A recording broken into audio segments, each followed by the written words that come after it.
Warm welcome to everybody who is watching today to find out why, if you're celiac, you need to see a dietitian and not a doctor. If you're watching live, please give me a wave and let me know that you are actually here.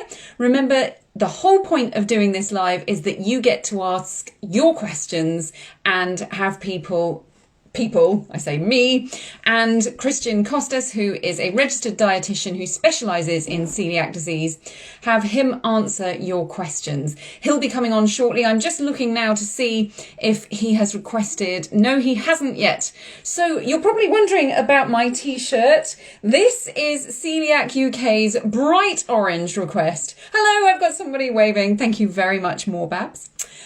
This is the bright orange t-shirt with the hashtag Shine a Light on Celiac, because if you didn't already realise, this week is Shine a Light on Celiac Disease, i.e. Celiac Awareness Week. It's so important that we raise awareness about celiac disease so that people like you and me don't take so long to get diagnosed. So, here's Celiac Dietitian. He's just joined, he's waving, and he's requesting to be in the video. So I now just press that button, waiting for him to come up, and then we will have that wonderful split screen where you see both of us and we can talk and answer your questions. There he is, and he's in his orange t-shirt. Hello, Cristian. There you go, got the bands too. I'm ready. Oh, fantastic.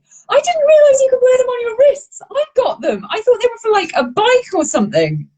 Oh, there you go. Well, I've just improvised. Wait. Shall we get them going? Oh, that's a fantastic improvisation. That's how you stop cross-contamination. That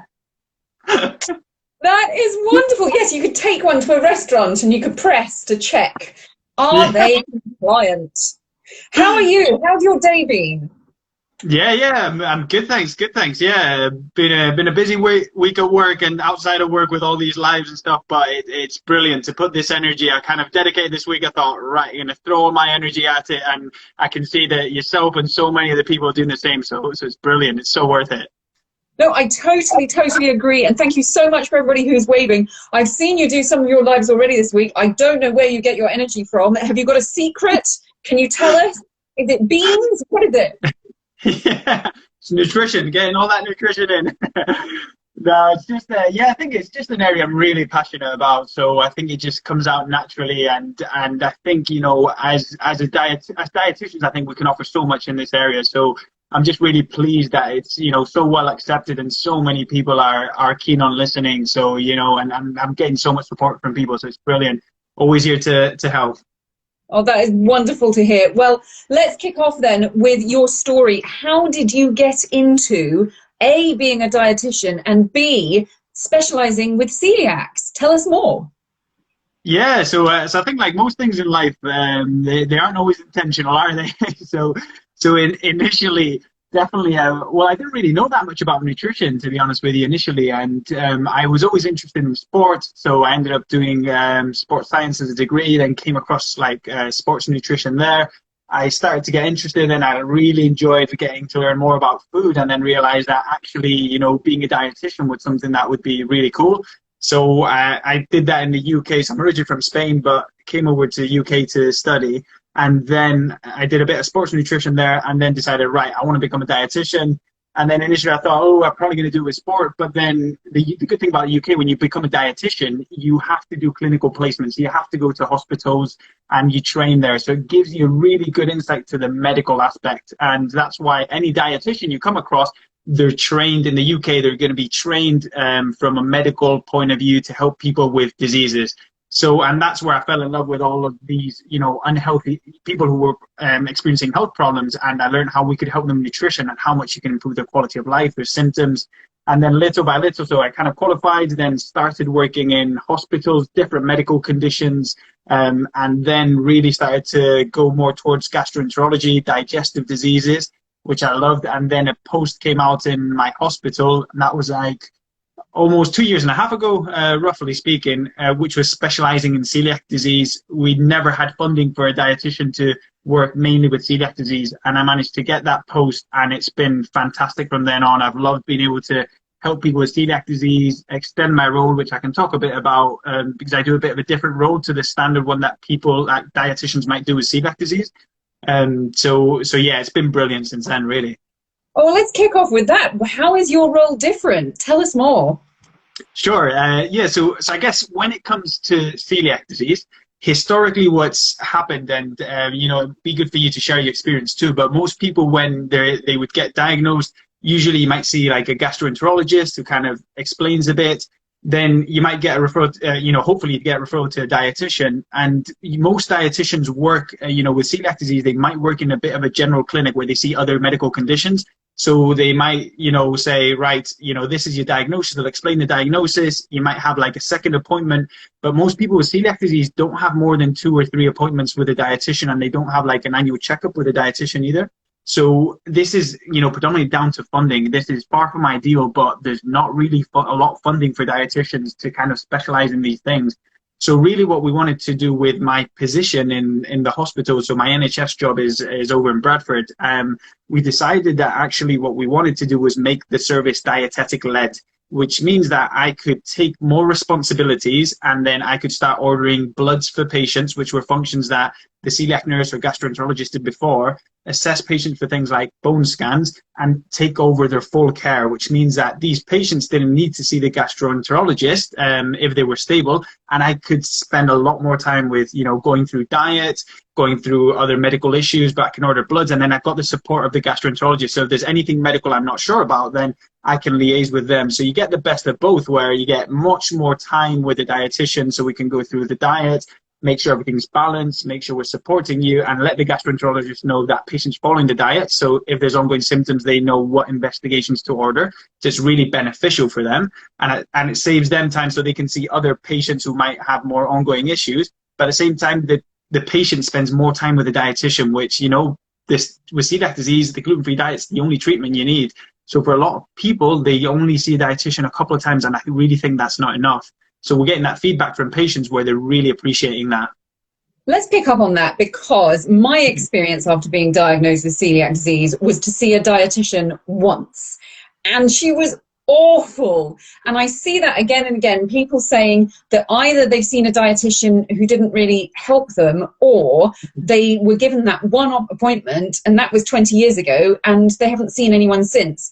And my story involves having problems that I think a dietitian would have spotted, because I've always stuck strictly to the gluten-free diet, never deliberately deviated. Obviously, there are times when you might get glutened, which is horrible, but I kept to it. I thought that was enough, and it wasn't. And I had problems with not getting enough fiber. And I think had I been seeing a dietitian, they would have pointed that out, and they would have said, actually, you're not eating enough. But tell us some of the other areas where you feel that people need a dietitian after they've been diagnosed celiac.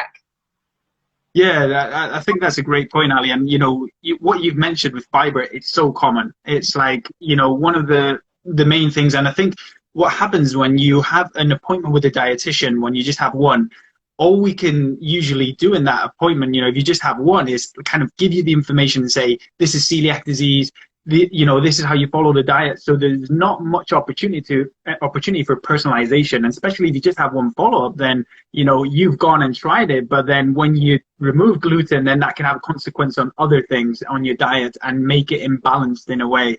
And that's why if you don't have more follow-ups, it becomes more challenging, because, you might get, constipated, you might have other issues, and you don't know where that's coming from. You're thinking, oh, I'm following the diet.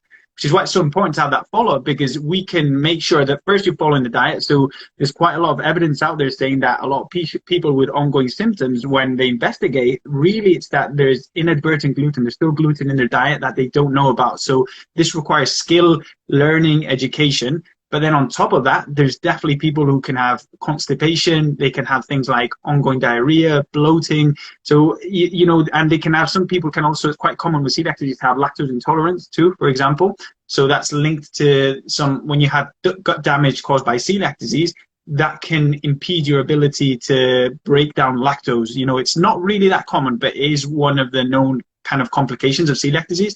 So then, before you continue, because I know you want to get a lot of information out there, but you've struck so many good points there that I want to go on to the lactose one. There are a lot of people who are worried that they'll be lactose intolerant forever. Is that true for celiacs who have just been diagnosed? Yeah, definitely not. So what happens with, and that's why it's really important, again, to break all of these things down, because when you have celiac disease, it's characterized by this gut damage caused by gluten. You've got this abnormal response. And then what happens is it'll damage the lining of your intestine. And then that's where you've got, you produce this enzyme that kind of breaks the lactose down. Okay. So actually, when your gut heals, then you should be able to start digesting lactose better. Okay. So it's something that we say, right, initially it can be a problem, but it's not something that we'd say to everyone, just, cut out lactose initially. Not at all. This is more with people who've got symptoms, and we work with them. And the difference there is, they're very different things. And intolerance is something where you have problems digesting the food, okay? But it's not causing you any physical gut damage. But with celiac disease, gluten is causing your gut damage. So there's no real tolerance that you're looking for. Whereas with the lactose intolerance, a lot of people can have small amounts, they can build it. So we kind of personalize that. And we see how that patient goes, and then we kind of give them a bit of guidance of how to reintroduce and how to reincorporate it if your lactose intolerance is coming from your celiac disease. But for some people it might not. So some people might not get to a point where they can tolerate higher amounts of lactose. So again, that personalization is key.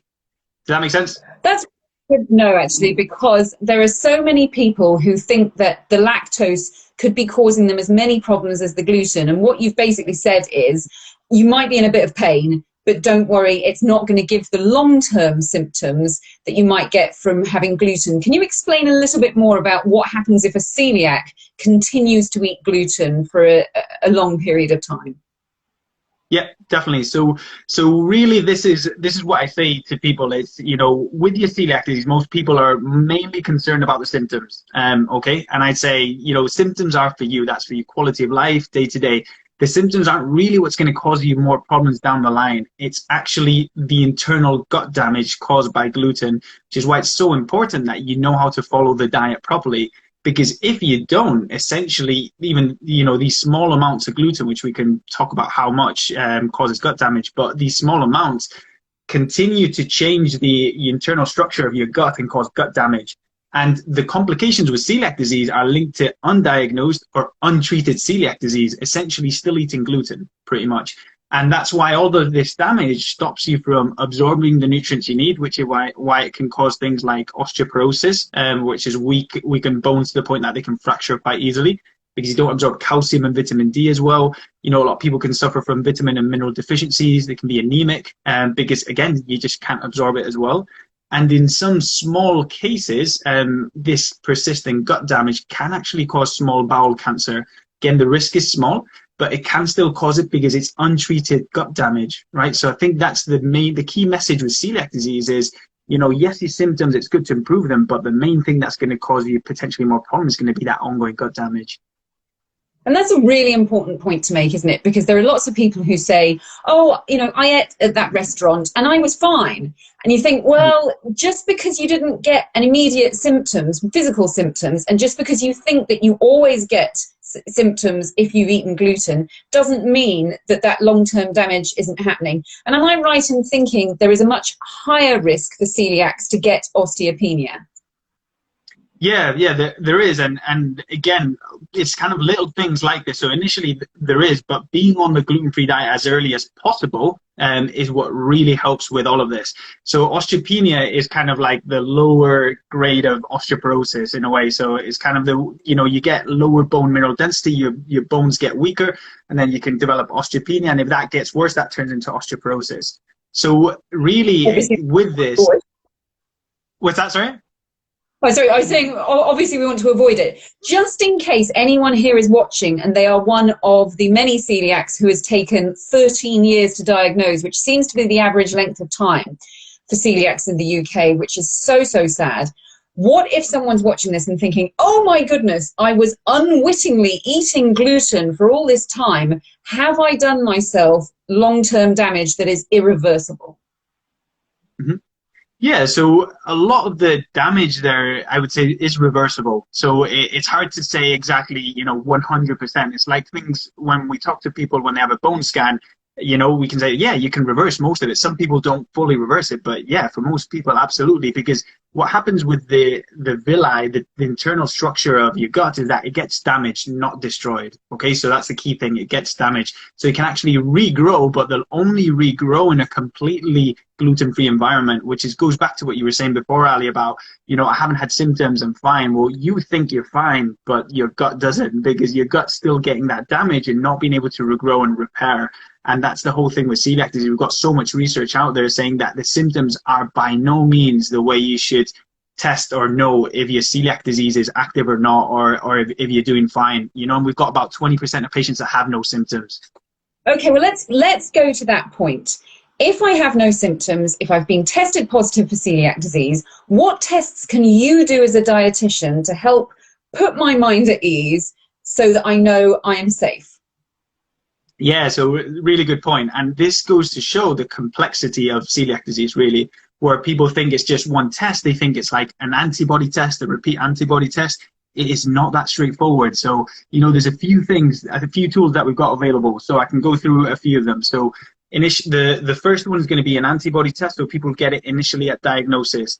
Well, it's really, really good at diagnosis. The what we call a tissue transglutaminase antibody test, really good. And that's also known as TCG, isn't it? TCG, yeah, TCG, exactly. So really good at diagnosis, but at follow-up, really, it can give us false positives and false negatives. So sometimes it's telling us that there's still gluten, there's still gut damage, but a lot of times it isn't. So really, we can't use that to say this patient's following the diet or this patient has gut damage. It's not really that accurate. So that's why we need to use other things in conjunction too. So, or potentially on top of. So another one is definitely having, that an appointment with a skilled dietitian who can really unpick things. That is really good, because we can actually go through the diet, see if you're, eating any gluten that you might not be aware of, things like cross-contamination, checking your food labels. So all my patients, I'll give them food labels and say, read that. What does that say to you? How do you check your ingredients? So we're checking for habits, things like eating out, in the house, all of these different things. And that is really accurate. So in the research, there's like adherence questionnaires that can be asked for patients. And then on top of that, a thorough dietetic assessment is one of the most accurate ways we know if someone might have ongoing gut damage. And then there's one more thing that you could do, which is a repeat endoscopy. Okay, and this is the gold standard where you do a camera test. Of course, it's unpleasant. So this is the challenge. We've got these tools, some that are not very invasive but not accurate. But then so that's why I think the point there is that actually an appointment with a dietitian who can guide you and tell you really and knows what they're doing there can be extremely helpful in a non-invasive way. Because for these patients who have ongoing symptoms and challenges, for some, they might actually need that camera test so we can say 100% is there gut damage or not. And that can happen. And I've had that with some patients where I thought, right, this patient's really following the diet. And then I've spoken to our gastroenterologist and said, I think we need a camera test here because there's these ongoing symptoms. We don't know what's going on. And then they've gone in and done the camera test and they found, right, the villi, everything was normal. So then we can say, right, it's definitely not celiac disease. And then we've got to the bottom of it. Things like people with ongoing anemia, ongoing symptoms, which is why if you have ongoing symptoms, you shouldn't just assume it's celiac disease that's causing it, especially if you're following the diet properly. There could be so many other causes for your symptoms. On that point, what are those causes? What might I be worried about? Yeah, so really we know this. We've got data from people who get investigated for ongoing symptoms, right? So what happens is that actually about 20 to 30% is usually because they're still eating gluten without knowing it. So it's things like cross-contamination, things they're not aware of. So that's good. That we can resolve quite quickly, can't we?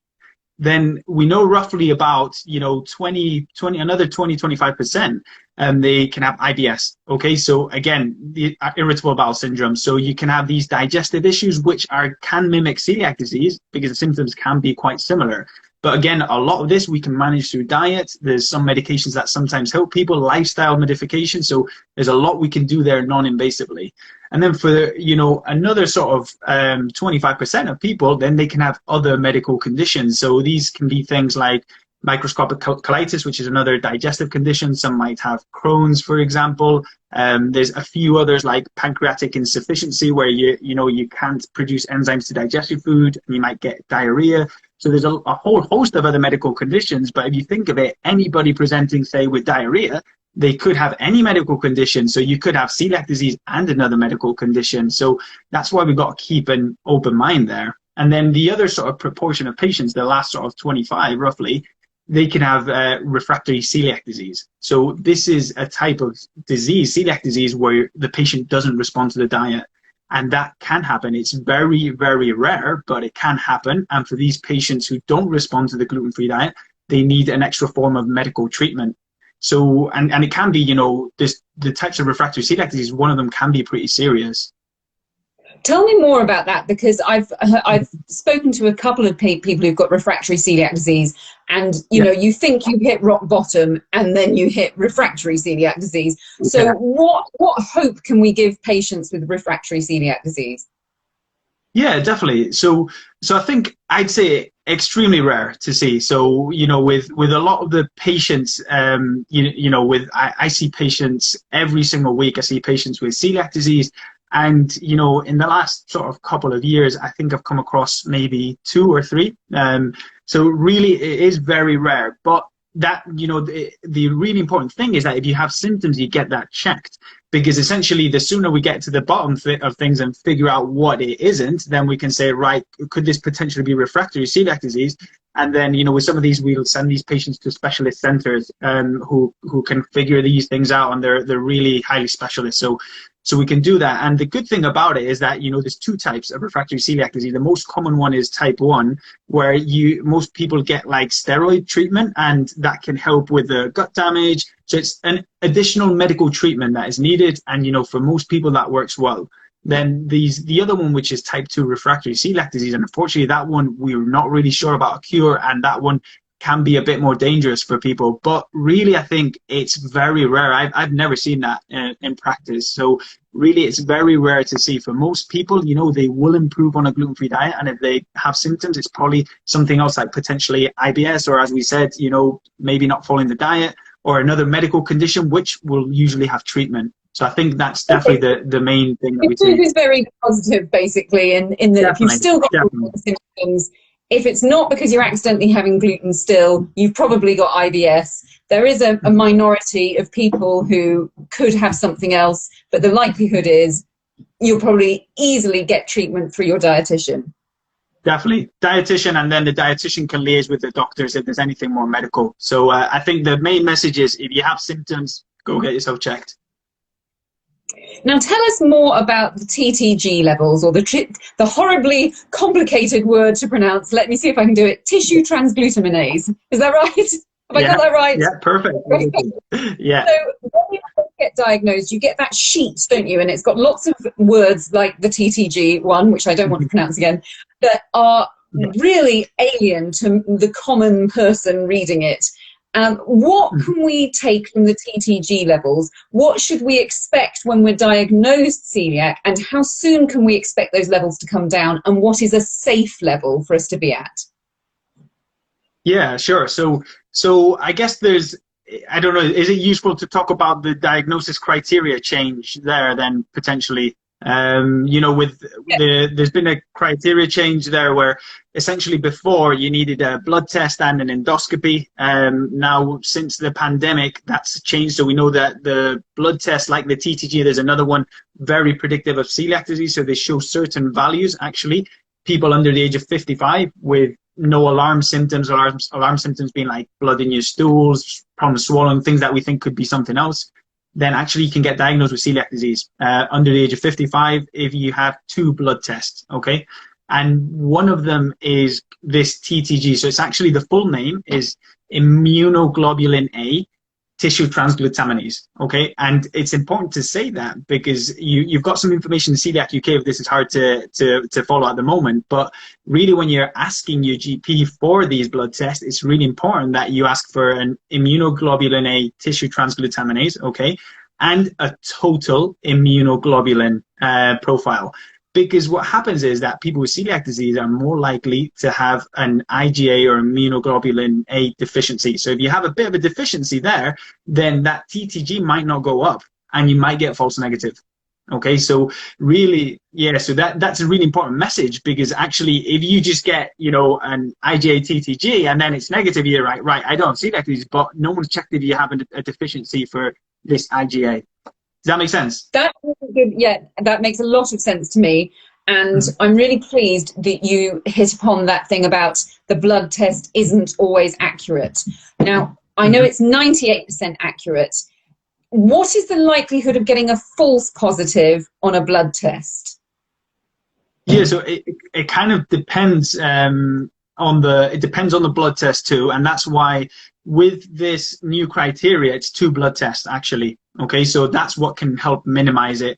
So there's different percentages out there, but what can happen is, you know, you do this IgA TTG, okay, and then there's the other blood test, which is an EMA, endometrial antibody. And really what the research shows is the combination of both of them. So that way, and they're two different samples also. So we're reducing the risk of something happening with that one sample where you're testing for these two. So there are two samples whilst on a gluten-containing diet. So I think that's probably the best way to summarize it for people, to minimize that error. And really that is really accurate from all the research we have, especially doing those two tests. I'm glad you said gluten-containing diet, because anyone watching who's not yet diagnosed celiac needs to know you have to be eating gluten. And it's the most horrible thing to say to people, because it's like you're saying, hey, eat the poison that's going to make you have osteopenia and all the rest. But it is only 6 weeks, isn't it, prior to having the test, that you need to be having that gluten-containing diet. And it is only twice a day that you need to have a portion of gluten, like a slice of toast. Is that right? Yeah, definitely. So Coeliac UK advised to be eating gluten for 6 weeks in at least one meal. Okay, so there's different bodies might say, you know, you should be eating 6 grams of gluten, which is like a couple of slices of bread.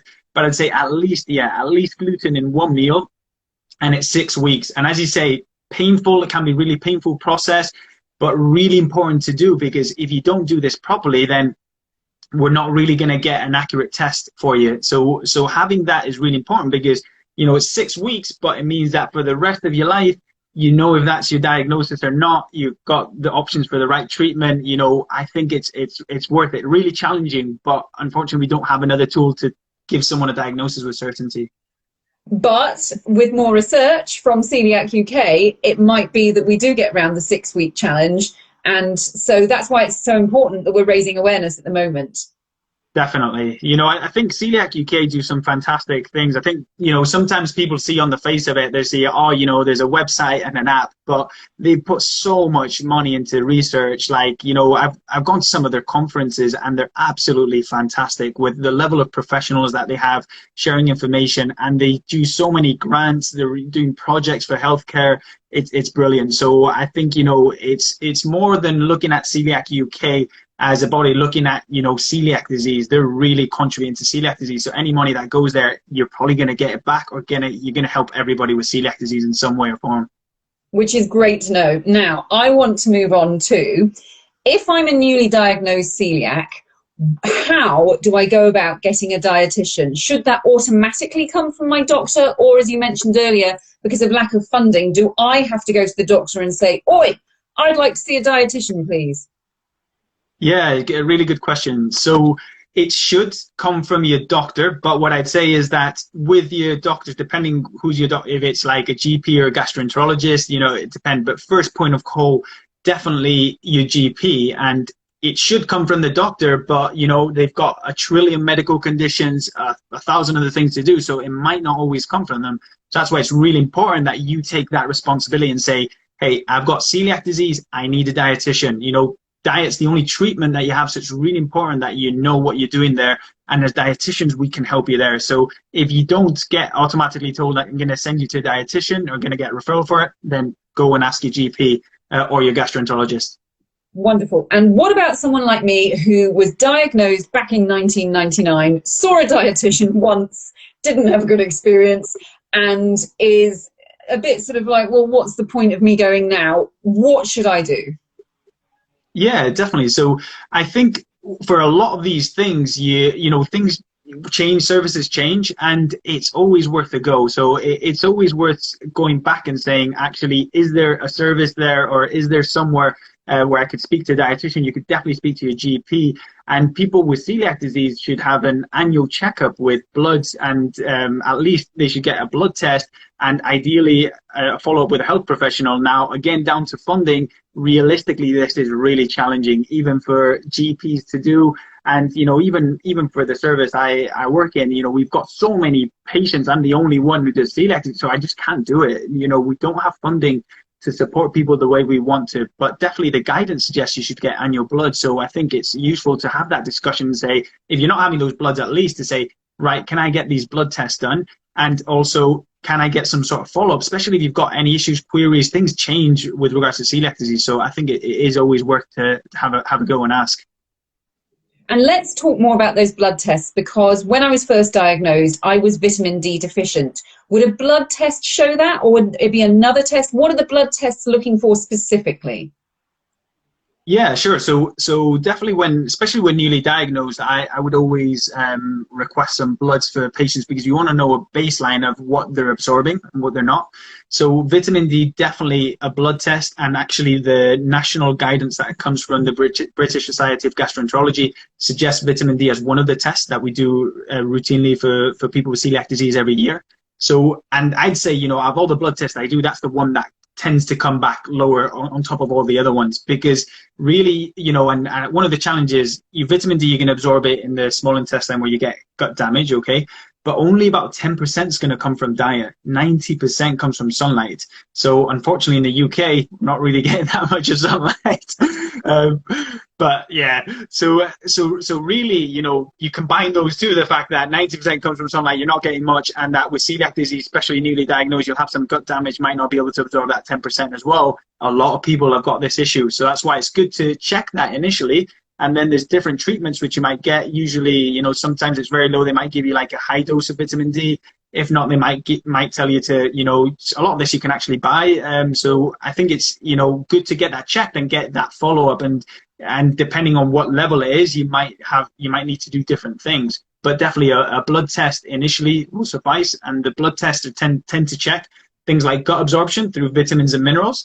And the other thing that we check with a blood test too is for other autoimmune conditions, because if you have celiac disease, it's an autoimmune condition, got increased risk of having other autoimmune conditions. So actually usually we check for things like type 1 diabetes and autoimmune thyroid disease or other thyroid issues.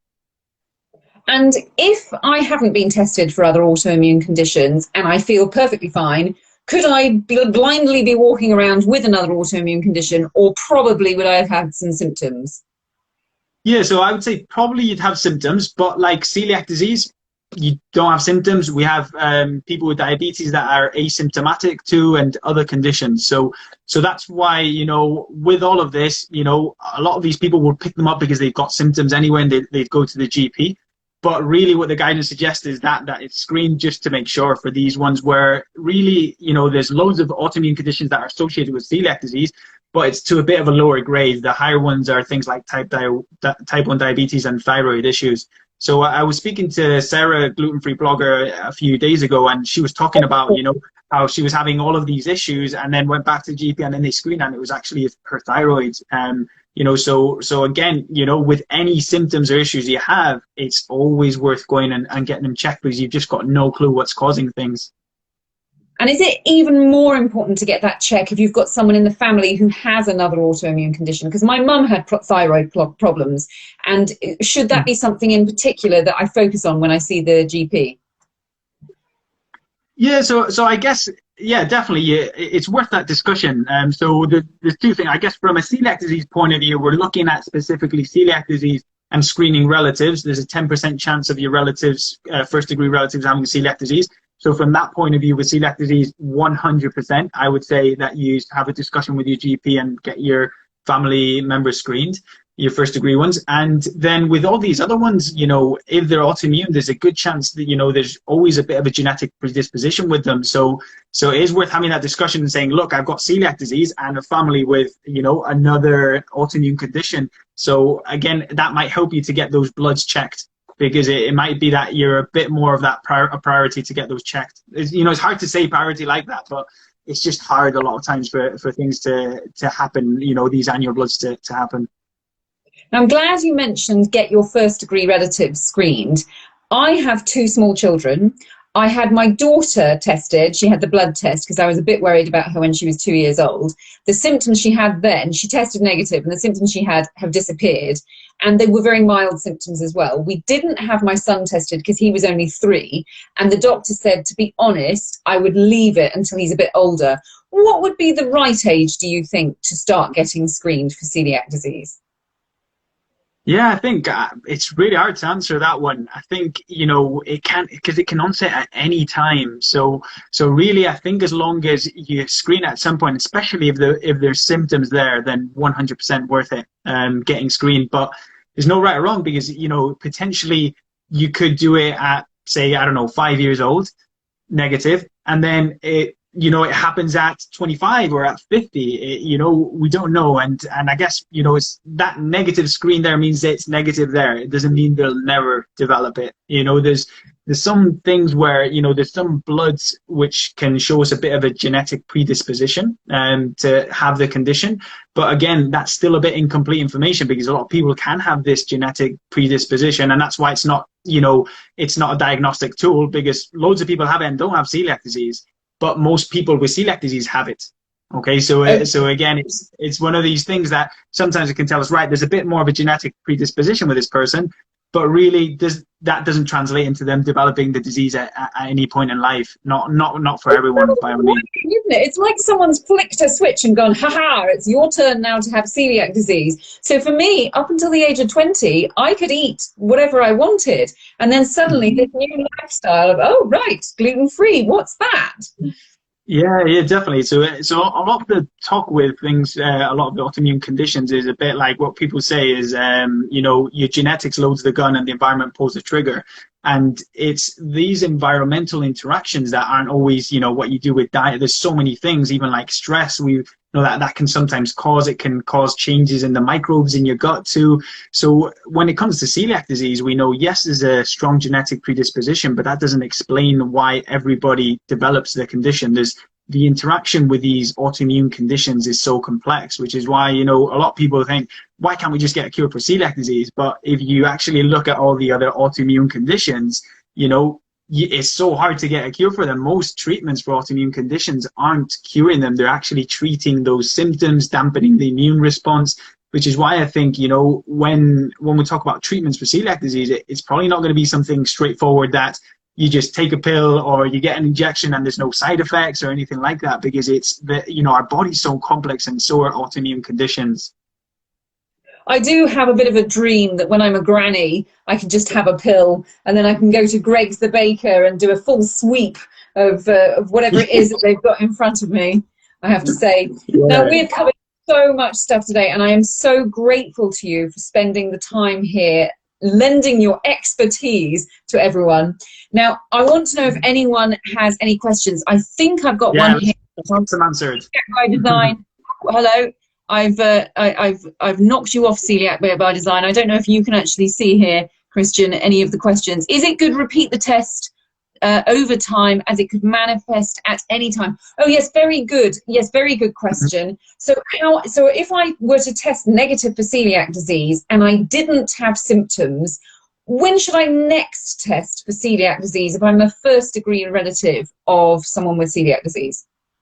Yeah, I get that asked quite a bit, to be honest. And I think we don't have any solid evidence to say you should, like a guideline that says you should check this every 5 or 10 years. So it's kind of a bit of sort of common sense and whatever you think is right at the time. So it's worth having a chat. But I think definitely if you're a bit higher risk, or like what you said, if there's other autoimmune conditions in the family, your first degree relative, then yeah, even if you don't have symptoms, it might be worth doing that. So it's always worth speaking to your GP again. And it might be that after a few years, you want to just get it checked for peace of mind too, and just to make sure. But I can't really say how often because we don't really have guidance for it.